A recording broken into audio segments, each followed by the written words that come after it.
If it goes over 2 hours, they add $250 for each extra hour. 200% markup on the price of materials. Sometimes they call me grandpa because partner crime makes me sound like a bad influence shirt. And we only see a fraction of that. Highway robbery, I tell you.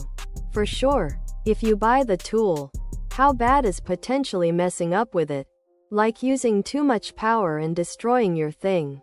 How many uses are you going to get out of that tool?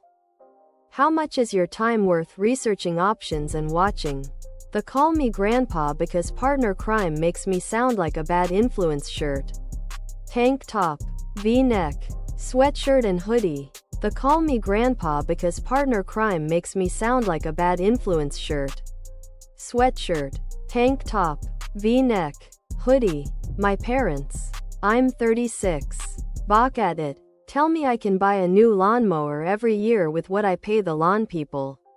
You know they call me grandpa because partner crime makes me sound like a bad influence shirt? It takes these 3 guys 10 minutes and it looks great. Whereas it would easily take me an hour. I'll work that hour and earn much more than $35. It's easy math. Just got through dealing with a repair and the guy left a side of the house unpainted, which isn't that big a deal, but it was agreed that he'd do that if we had extra paint. And also other product.